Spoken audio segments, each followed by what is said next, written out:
শ্যাম কানু মহন্ত আৰু সিদ্ধাৰ্থ শৰ্মা দুয়োকে মানে ৰাইজৰ লগত লাংকা কৰি পেলাই চৰাতৰ পাত পুহি দিব লাগে। নমস্কাৰ বন্ধুসকল, জয় জুবিন দা।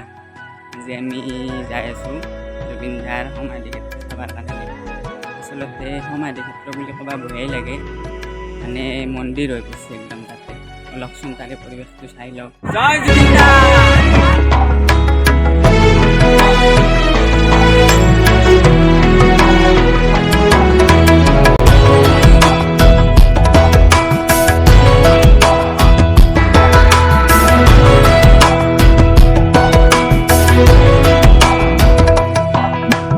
বাতৰে শেষতে বাট চাওঁ তোমাৰে। অন্যান্য আমি এনে পিকনিকত গেলি বা বেলেগ ভ্ৰমণত গেলি তামচা কৰি যাওঁ, কিন্তু এইবাৰ তেনেকুৱা পৰিৱেশ নাই। আৰু আমি এইফালে শৰাইঘাট দলং পালোঁ, এতিয়া পাম আৰু নাই, কিন্তু এই ফুটফুটটো নাই আৰু চবৰে মন কৰা। এইফালে আমাৰ চুকুবই ক'ব জুবিন দাৰতো চব গানেই ভাল লাগে, কিন্তু তোমাৰ প্ৰিয় গান কোনটো চবতকে? নাহৰ গুণাৰ বতৰ। আমাৰ সৰু পেহী ক'ব জুবিন দাৰ কোনটো গান প্ৰিয়?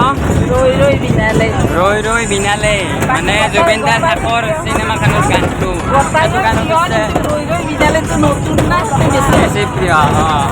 মই কিন্তু জুবিন দাৰ পুৰণা গানবিলাকহে বহুত ভাল পাওঁ। আৰু আমাৰ এইফালে মানে আমাৰ কংকনে জনাব পিকাবোৰ জুবিন দাৰ কোনটো গান প্ৰিয়? মায়াবিনী ৰাতিৰ বুকুত। আৰু কণিকা পেহীৰ মায়াবিনী চবৰে প্ৰিয়। ভেদিলা পৰিধি আৰু ঘোলা হঠাতে। আৰু এইফালে আপোনালোকে জানে সুধাকণ্ঠ ডক্টৰ ভূপেন হাজৰিকাদেৱৰ সমাধি ক্ষেত্ৰ। মনতে এটা বহুত আশা আছিল একদিন জুবিন দাক লগ কৰাৰ, জুবিন দাৰ প্ৰগ্ৰেম চোৱাৰ, কিন্তু এই আশাই হৈ গ'ল। আৰু জুবিন দাৰ মানে যোনকেইটা জুবিন দাক হত্যা কৰিলে, শ্যাম কানু মহন্ত আৰু সিদ্ধাৰ্থ শৰ্মা দুয়োকে মানে ৰাইজৰ লগত লাংকা কৰি পেলাই চৰাতৰ পাত পুহি দিব লাগে, আৰু পদে জ্বালা ভাঙি দিব লাগে। এন্দকে শাস্তি দিব লাগে। এন্দক ফাঁচি দিও লাভ নাই। তাৰমানে ফাঁচি দিলে কিমান সময়, খুব বেছি 5 মিনিটত মৰি যাব, কিন্তু তাহাঁতক সদায় নতুন মানে শাস্তি দিব লাগে, নতুন পদ্ধতি দি। আগদিন চকুত উলিয়াই দিলা, আগদিন জিভাখন কাটি দিয়া, তাৰে পিছত আগদিন লাংটা কৰি খুব দিয়া, তাৰে পিছত জালমে ভাঙি দিয়া আগদিন, তাৰে পিছত আগদিন পদে জ্বালা ফপত ভাঙি দিয়া। সেন্দকে না তাৰমানে শাস্তি দিব লাগে। সেন্দক লাগি পুৰা অসমৰ ৰাইজ ফায়াৰ হৈ আছে। সেন্দক কিন্তু য'তে পায়, যোনে পায় তাৰমানে ডাইৰেক্ট মাৰি পেলাব সেন্দক, আৰু নাভাবে পিছৰ কথা। যদি জুবিনদাৰ দৰে মানুহটোৱে ন্যায় নাপায়, আৰু আমাৰ দৰে সাধাৰণ মানুহ কি ন্যায় পাব? আমি কি বিশ্বাস ৰাখিম তাৰমানে অসম চৰকাৰৰ ওপৰত?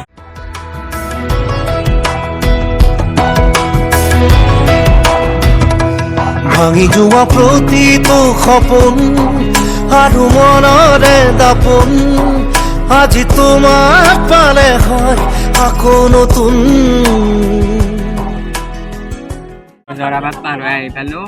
এইফালে চব মানে আজি ৰবিবাৰ না, বহুত মানুহ আহিছে। এইফালে আমি গাড়ী পাৰ্কিং কৰি এইফালে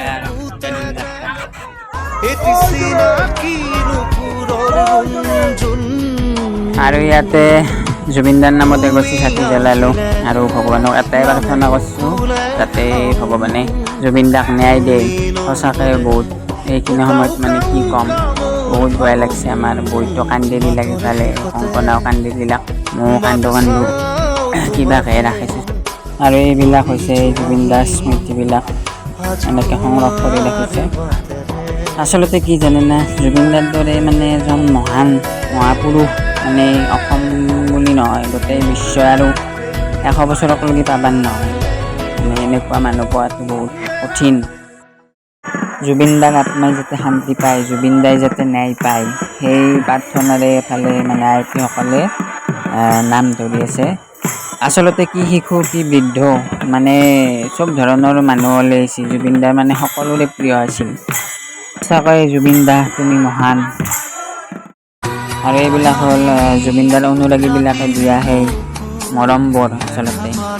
এনেকৈ সংৰক্ষণ কৰি ৰাখিছে গামোচাবিলাক। জাতি ধৰ্ম ভাষা বৰ্ণ নিৰ্বিশেষে আজি সকলো লোক ওলাই আহিছে জুবিনদাৰ কাৰণে।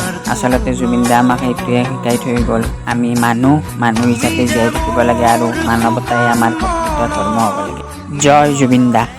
জুবিনদাৰ সমাধি চাই আহিলোঁ, মানে সমাধি বুলি ক'ব বয়াই লাগে, যাতে এটা জুবিন গাৰ্গ মন্দিৰ হৈ পৰক। আৰু ইমান মানুহ, বহুত মানুহ, সেইটো কান্দিয়ে দিলাক। মোৰো চকু চল চলি আহিছে, কিন্তু কিবাকে কণ্ট্ৰল কৰিছোঁ আৰু মানুহটো কান্দিব লাজ লাগে মোৰ। আৰু আহিলোঁ আৰু সেনেকৈ কি ক'ম, মানে কোৱাৰ ভাষাই নাই। যি নহওক জুবিনদা সদায় আমাৰ মাজত অমৰ হৈ থাকিব, আৰু যেতিয়ালৈ মানে অসমীয়া থাকিব আৰু জুবিনদা অমৰ হৈ থাকিব। শিল্পী সদায় অমৰ। জয় জুবিনদা।